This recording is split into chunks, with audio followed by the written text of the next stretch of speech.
Hello दोस्तों, नमस्कार। मैं आशुतोष मिश्रा एक बार आपके समक्ष फिर से औसत का वीडियो यानी औसत का भाग 4 लेकर आया हूं। दोस्तों, हम लोग कंटिन्यू पढ़ रहे थे। चलिए कंटिन्यू अपने क्वेश्चन को आगे बढ़ाते हैं, अपने प्रयास को आगे फिर से बढ़ाते हैं। ठीक है, तो पहला क्वेश्चन आपकी स्क्रीन पे आ गया है मित्रों। पहला क्वेश्चन आपकी स्क्रीन में क्या है कि कह रहा है कि 7 क्रमागत संख्याओं का औसत, 7 क्रमागत संख्याओं का औसत 57 है, तो सबसे छोटी संख्या क्या है। 7 क्रमागत संख्याएं हैं, 7 क्रमागत संख्याएं हैं, इनका औसत जो बोला गया है वो 57 बोला गया है। 7 क्रमागत संख्याओं का औसत अगर 57 है, मैंने आपको सीधा सा एक कॉन्सेप्ट बताया है कि एवरेज में कभी भी, एवरेज में यानी औसत में कभी भी क्रमागत की अगर बात कर दे तो क्रमागत का मतलब होता है कि मध्य संख्या ही उसका औसत होगी। तो यहाँ पे संख्याएं कितनी बोली गई हैं दोस्तों? संख्याएं 7 बोली गई हैं। तो मैं यहाँ पे 7 क्रमागत संख्याएं लिख लेता हूँ। तो ये जो संख्या होगी यानी 1 2 3 4 5 6 और 1 7, ये मैंने 7 गोले बना लिए। ठीक है ना। अब 7 में से होता क्या है कि 3 इधर से और 3 इधर से छोड़ दिया, ये मेरा क्या हुआ? मध्य हुआ। अगर ये मध्य है तो यही क्या होगा? मेरा एवरेज होगा। यही मेरा क्या होगा? एवरेज होगा, क्योंकि मध्य ही कंटिन्यू संख्याएं हैं, क्रमागत संख्याएं हैं, इसीलिए ये क्या होगा? एवरेज होगा। अब ये एवरेज अगर हो गया है तो यहाँ पे कौन सा नंबर आएगा? 57 नंबर आएगा। संख्याएं क्रमागत थी, कंटिन्यू थी, कॉन्स्टिट्यूटिव नंबर्स थे, तो ये कितना हो जाएगा? 56 हो जाएगा, 55 हो जाएगा और ये 54 हो जाएगा। ठीक है ना। ये कितना हो जाएगा? 58 हो जाएगा, 59 हो जाएगा और ये 60 हो जाएगा। 58, 59 और 60 हो जाएगा। अगर आपसे क्वेश्चन पूछता है कि सबसे छोटी संख्या कौन सी है, तो दोस्त आप क्या बताएंगे कि सबसे छोटी संख्या मेरे पास 54 है। और सबसे बड़ी संख्या कितनी है, तो आप कहेंगे सबसे बड़ी संख्या 60 है। अगर वो पूछे कि दोनों संख्याओं का औसत कितना है, तो दोनों संख्याओं का औसत भी आप फाइंड कर सकते हैं। और अगर पूछ ले कि दोनों संख्याओं का अंतर कितना है, तो आप अंतर भी बता देंगे कि दोनों संख्याओं का अंतर कितना है। बात समझ में आ रही है? बिल्कुल दिल से लाइक करिए। चलिए अगला प्रश्न क्या है? अगला प्रश्न हम लोग सॉल्व करने वाले हैं। आपके हर एक कॉन्सेप्ट को मैं क्लियर करूंगा, बस थोड़ा सा धैर्य रखिए। हर तरीके का प्रश्न आप सॉल्व करेंगे, बेसिक मजबूत कर दूं आपका, अच्छे तरीके से कंप्लीट कर दूं। आपको हर एक जंग लड़नी है, इसलिए अभी आपको अच्छे से प्रिपरेशन करनी पड़ेगी। चलिए नेक्स्ट प्रश्न क्या है कि 5 क्रमागत सम संख्याओं का औसत 88 है। 5 क्रमागत सम संख्याओं का औसत 88 है, तो सबसे छोटी संख्या ज्ञात करें। संख्याएं कितनी हैं? 5 हैं, और 5 जो हैं वो सम हैं, और इनका एवरेज कितना है? एवरेज 88 है। बात को समझिएगा कि 5 सम संख्याओं का औसत या 5 विषम संख्याओं का औसत, तो इसके लिए एक पर्टिकुलर फार्मूला भी हो सकता है। मैं पहले आपको फार्मूले बेस बता दूंगा, उसके बाद अपना जो बेसिक मेथड है ना, तो ये तो हर जगह लगने वाला है। ये फंडा तो हर जगह लगने वाला है। किसी भी प्रकार का कोई भी प्रश्न आए, ये फंडा तो हर जगह लगेगा। ठीक है ना। करना क्या है आपको, जरा ध्यान से देखना।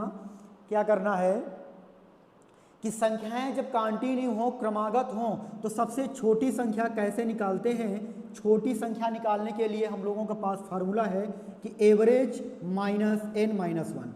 आप लोगों में से बहुत सारे लोगों का क्वेश्चन हो जाएगा कि सर n क्या है, तो मैं कह दूं n मीन्स नंबर, यानी ये कितने नंबर दिए गए हैं। 5 सम संख्याएं हैं, 7 सम संख्याएं हैं, 8 सम संख्याएं हैं, 9 सम संख्याएं हैं, 10 क्रमागत सम संख्याएं हैं। जो भी है वही आपका नंबर n है। ठीक है ना। एवरेज कितना है? 88 है, और n माइनस 1 यानी n माइनस 1 यानी संख्याएं 5 थी, उनमें से 1 माइनस कर देंगे तो कितना आ जाएगा? 4 आ जाएगा। तो मेरी सबसे छोटी संख्या क्या होगी? मेरी सबसे छोटी संख्या 84 हो जाएगी। अगर मैं आपसे पूछूं कि सबसे बड़ी संख्या क्या होगी, बात समझ लीजिएगा। तो सबसे बड़ी संख्या का फार्मूला आप यहीं पे नोट डाउन कर ले, प्लस हो जाएगा, बस और कुछ नहीं होगा, केवल प्लस हो जाएगा। तो यहाँ पे 88 प्लस 4, 88 प्लस 4 यानी 92 आपका आंसर हो जाएगा। दोस्तों, अगर क्वेश्चन यहाँ से ये बनता है कि सबसे बड़ी संख्या और सबसे छोटी संख्या का अंतर कितना है, या योग कितना है, या औसत कितना है, तो आप फाइंड कर सकते हैं। अंतर में फिलहाल अगर यहाँ पे देखूँ 6 उधर 2 इधर यानी 8 का अंतर हो गया। बात समझ में आ रही है? तो बिल्कुल अभी तक अगर सब्सक्राइब नहीं किया है तो सब्सक्राइब करें और अपने दोस्तों को ज़रूर शेयर करें, ठीक है ना। चलिए अगला क्या है, अगला प्रश्न क्या कह रहा है आपसे, कह रहा है चार क्रमागत संख्याओं का औसत कितना है? कितना है भाई? तो चार संख्याएं हैं, कंटिन्यू है, क्रमागत हैं। इन चार क्रमागत संख्याओं का जो एवरेज दिया गया है, इन चार क्रमागत संख्याओं का जो एवरेज दिया गया है यानी औसत जो दिया गया है वो 22.5 दिया गया है। कितना दिया गया है? 22.5 एवरेज दिया गया है। तो चार क्रमागत संख्याओं का औसत 22.5 है, तो सबसे छोटी संख्या क्या है? थोड़ा सा प्रश्न यहाँ पे भी ठीक है। करना क्या है कि ये सबसे छोटी संख्या है, तो पहले मैं चार संख्याएं बना लूँ आपके लिए। ये चार संख्याएं हैं, क्रमागत हैं, तो बिल्कुल ऐसे ही होंगी। तो ये जो अगर ये चार संख्याएं हैं तो सम का आ गया ना, तो करना क्या है, अब चार में से तो मध्य होगा नहीं, तो मध्य क्या होगा? ये होगा मेरा। अब यहाँ पे कुछ प्रॉब्लम वाली बात नहीं, मैं हर तरीके का प्रश्न देखो आपको बताने जा रहा हूँ, हर तरीके का प्रश्न बताऊंगा, बस ध्यान से देखिएगा कि कंटिन्यू संख्या है, मध्य मेरा ये होगा। अगर ये मध्य है तो ये क्या हो जाएगा? एवरेज भी हो जाएगा, यानी ये एवरेज हो जाएगा, तो इसकी वैल्यू कितनी हो जाएगी? 22.5। अगर 22.5 किसके बीच में आएगा? 22.5 किसके बीच में आएगा भाई? आप लोग इतना बोल सकते हो कि 22.5 किसके बीच में आया है? 22.5 आएगा 22 और 23 के बीच में। 22 और 23 के बीच में ही तो 22.5 आएगा, और इधर हो जाएगा 21 और इधर हो जाएगा 24। आपसे जो भी पूछा जा रहा है आप अपने आंसर दे दीजिए। पूछा गया था कि सबसे छोटी संख्या क्या है, तो आपने बता दिया कि सबसे छोटी संख्या क्या है? 21 यानी 21 है। बात समझ में आ रही है? बिल्कुल समझ में आ रही होगी। तो आपने क्या कहा कि सबसे छोटी संख्या 21 हो जाएगी, ठीक है। 22.5 22 और 23 के बीच में पड़ने वाला है। बात समझ में आ रही है? चलिए अगला प्रश्न क्या है, इसको भी समझते हैं। जो अगला प्रश्न है, अगला प्रश्न कह रहा है कि पांच क्रमागत संख्याओं का औसत n है। पांच क्रमागत संख्याओं का औसत n है। यदि अगली चार संख्या और शामिल कर लें तो संख्याओं का औसत कितना हो जाएगा? ठीक है ना। अच्छा प्रश्न है, अच्छे ढंग से समझना है इसको, ठीक है, सभी को समझना है। संख्याएं कितनी हैं आपके पास? 5 संख्याएं हैं। संख्याएं कितनी हैं? 5 संख्या, ठीक है ना। पहला नंबर, दूसरा नंबर, तीसरा नंबर, चौथा नंबर और ये 5वां नंबर। 5 संख्याएं आपके पास हैं, इसमें कोई दिक्कत नहीं है। कह रहा है कि 5 संख्याओं का जो औसत है वो कितना है? अगर मैं इन 5 संख्याओं का औसत निकालूं तो मेरे पास औसत कितना आएगा? यही तो औसत होगा ना, ये n है। तो n बराबर 3 हो जाएगा कि नहीं हो जाएगा? n बराबर 3 हो जाएगा कि नहीं हो जाएगा? किसी को कोई दिक्कत नहीं है ना? n बराबर 3 हो जाएगा ना भाई। औसत का मतलब क्या होता है? कंटिन्यू संख्याएं चल रही हैं, तो n यानी औसत तो n होगा, लेकिन n की जगह पे कौन सा नंबर आएगा? 3 आएगा। इतनी बात समझ में आ रही है? वो कह रहा है यदि 4 संख्याएं और शामिल कर लें, इसमें 4 संख्याएं और शामिल कर लो, यानी 6, फिर 7 हो जाएगा और फिर आपका ये 8 हो जाएगा, ठीक है ना। 8 हो जाएगा और एक और होगा 9, ठीक है ना। तो इसी तरीके से इसमें 9 हो जाएगा, इस तरीके से, ठीक। तो मैं इस तरीके से यहाँ पे मैंने बताया कि ये हो जाएगा। यहाँ पे 9 संख्याएं मैंने लिख लिया, ठीक है ना। तो थोड़ा सा नहीं समझ में अगर आ रहा है आपको तो फिर समझ सकते हैं। देखो ऐसे कर सकते हो, फिर से बता देता हूँ कि 1 2 3 4 5 5 संख्याओं का औसत, 5 संख्याओं का जो औसत है वो कितना है भाई? 5 संख्याओं का औसत हम ऐसे ही तो निकालेंगे, यही तो मेरा होगा n, मध्यपद यही होगा। तो n बराबर कितना हो जाएगा? 3 हो जाएगा। अगर n बराबर 3 हो गया तो उसने कहा 4 संख्याएं और शामिल की जाएं। तो 4 संख्याएं और शामिल करने का मतलब क्या है? 6 7 8 और 9। अगर ये संख्याएं शामिल कर लेते हैं तो मेरा औसत क्या होता है? यहाँ से लेकर अब इसमें मध्य नंबर कौन सा होगा? तो इसमें 4 4 का पेयर बना दीजिए आप इधर इधर से। तो मेरा अब जो मध्य पद आएगा, अब जो मेरा एवरेज आएगा, न्यू एवरेज, नया और औसत जो आने वाला है वो कितना आएगा? 5 आएगा। अच्छा ये बताओ, अगर मेरा पहला औसत 3 था तो अब कितना हो गया है? 5। पहले 3 था तो अब कितना हो गया है 5, वृद्धि कितने की हुई है 2 की, तो मेरा औसत यन था और यन में वृद्धि हुई है 2 की, तो मेरा न्यू औसत यानी नया औसत जो निकल के आया है n+2, n+2 मेरा आंसर हो जाएगा। बोलो किसी को कोई डाउट? वेरी सिंपल सी बात है, बहुत ही साधारण सी बात है, इसमें समझना है, सीधा सा कॉन्सेप्ट है कि मध्य, मैंने पहले दिन बेसिक क्लियर कराया कि औसत मतलब ही होता है मध्य पद ज्ञात करना, मध्य पद ज्ञात करना, ठीक है। चलिए आगे चलते हैं। अगला प्रश्न क्या है? अगला प्रश्न कह रहा है कि 3 संख्याओं का औसत, 3 संख्याएं हैं उनका औसत 20 है। संख्याएं कितनी हैं? 3 है और इनका औसत 20 है। संख्याएं 3 हैं और इनका औसत 20 है, तो 3 संख्याओं का यदि मैं योग कर लूं, यानी योग निकाल लूं, तो योग कितना आने वाला है? 3 संख्याओं का औसत, 3 संख्याओं का औसत 20 है, तो औसत बराबर होता क्या है? मैंने योग बराबर सीधा सी आपसे बात करी है कि योग बराबर होता है औसत इंटू संख्या, औसत इंटू संख्या। 3 संख्याओं का औसत कितना है? 3 संख्याओं का औसत कितना है? 20 है, तो 3 संख्या होगी, औसत इंटू संख्या बराबर औसत होता है। बात समझ लीजिए कि अगर आपको कभी योग निकालना हो, योग निकालना हो तो योग बराबर होता है औसत, क्या होता है?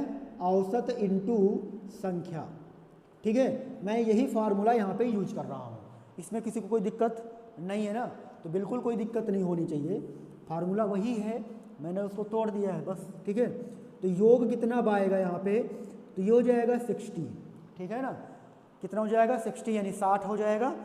अब कह रहा है कि प्रथम 2 संख्या, प्रथम 2 संख्याओं का जो औसत है, प्रथम 2 संख्याओं का जो औसत है वो 19 है, यानी 38 हो जाएगा। तो औसत बराबर, अगर इनका कहे कि इसमें तीसरी संख्या पूछ रहा है, कह रहा है तो तीसरी संख्या क्या होगी? तो तीसरी संख्या का मतलब ये हुआ, जरा बात समझना, कि 1 नंबर, 2 नंबर, 3 नंबर, इन तीनों का योग कर ले पहले हम, और बाद में इन तीनों का योग कर लें, और बाद में इन दोनों का योग करें। अगर इन तीनों के योग में इस तरह 2 का योग घटा दें तो यही नंबर तो बचेगा ना। तो बिल्कुल आपको वही करना है कि इसको आपस में माइनस कर देना है। अगर मैं इसको आपस में माइनस करता हूं दोस्तों, तो मेरा तीसरा नंबर मिल जाएगा, और तीसरा नंबर कितना होगा? 22 होगा। इनको घटा दो, 22 आ जाएगा, ठीक है ना? बात समझ में आ गई? तीसरा नंबर क्या होगा? 22 होगा। चलिए अगले प्रश्न की तरफ चलते हैं। अगला प्रश्न क्या कह रहा है आपसे? अगला प्रश्न बड़ा अच्छा प्रश्न है। 5 संख्याओं का औसत 7 है, 5 संख्याओं का औसत 7 है। संख्याएं कितनी हैं? 5। तो 5 संख्याओं का औसत कितना कह रहा है? 7 कह रहा है। पढ़ते जाओ, क्वेश्चन को सॉल्व करते जाओ। संख्याएं 5 हैं, तो पहली संख्या, दूसरी संख्या, तीसरी संख्या, चौथी संख्या और ये 5वीं संख्या। 5 संख्याओं का औसत 7 है। अगर ये संख्याएं 5 हैं तो मिडिल नंबर इसमें मध्य पद तो यही होगा, अगर ये मध्य पद होगा तो यही एवरेज होगा, ठीक है ना? तो इसका एवरेज 5 संख्याओं का 7 है, तो यानी इसका मान कितना होना चाहिए? 7 होना चाहिए। क्वेश्चन के अकॉर्डिंग इसका मान 7 होना चाहिए। अगर 3 की जगह पे 7 नंबर आ रहा है, 3 की जगह पे अगर 7 आ रहा है, तो इसमें किसी को कोई दिक्कत नहीं होनी चाहिए। कर क्या रहा है? अगला प्रश्न कह रहा है कि नई संख्या सम्मिलित करने पर 8 संख्याओं का औसत, नई संख्या, तो 8 संख्याएं हो जाएंगी, अर्थात यहाँ पे 6 हो जाएगा, यहाँ पे 7 हो जाएगा और यहाँ पे 8 हो जाएगा, ठीक है ना? अब संख्याएं 8 हो गई हैं। अब 8 संख्याओं में से मध्य पद क्या होगा? 8 संख्याओं में मध्य पद तो हम यहीं से निकालेंगे, क्योंकि 4 इधर से ले लिया और इधर से ले लिया 4। भाई 4 और 4 ले लेंगे, तो 4 और 5 के बीच में जो मध्य पद होगा, भाई इधर से 4 ले लीजिए आप, ठीक है ना? और 4 संख्या इधर से, तो मध्य पद मेरा ये अब कहलाएगा। यानी अब औसत तो यहीं से निकलने वाला है। और इसका मान कितना दिया है क्वेश्चन में? 8.5 दिया गया है। कितना दिया गया है? 8.5 दिया गया है, ठीक है ना? अगर भाई ये 8.5 है, तो इसका मतलब ये संख्या 8 रही होगी, क्योंकि ये तो ऑलरेडी 7 है ही ना। ये संख्या 8 रही होगी, और ये संख्या 9 रही होगी, ये संख्या 10 रही होगी, ये 11 रही होगी, और ये 12 रही होगी। बिल्कुल करेक्ट, समझ में आ रहा है? अब ये संख्या कितनी? 7 है, तो ये 6 रही होगी और ये 5 रही होगी। इसमें किसी को कोई दिक्कत? बिल्कुल दिक्कत नहीं होनी चाहिए। भाई ये 8 है, तो ये 7 रही होगी, 6 रही होगी और ये 5 रही होगी, ठीक है? क्वेश्चन क्या कह रहा है? संख्याओं का औसत बताओ कितना होगा। नई नई 3 संख्याओं का औसत। तो नई 3 संख्याएं कितनी थी आपके पास, ये मैंने यहाँ ये नई संख्या बाद में सम्मिलित की गई थी। तो ये भी तो कंटिन्यू है ना, 10, 11, 12, इनका औसत कितना आएगा आप बताओ, इनका औसत कितना आएगा। सिंपल सी बात है, संख्याएं अगर कंटिन्यू हैं तो मध्य पद ही क्या कहलाएगा, औसत कहलाएगा कि नहीं कहलाएगा। तो यानी मेरा आंसर आ गया यहाँ से AV इज इक्वल टू 11, यानी मध्य पद कितना हो गया, 11 हो गया। दोस्तों वीडियो जैसा भी लगा हो कमेंट जरूर करिएगा। जय हिंद, जय भारत।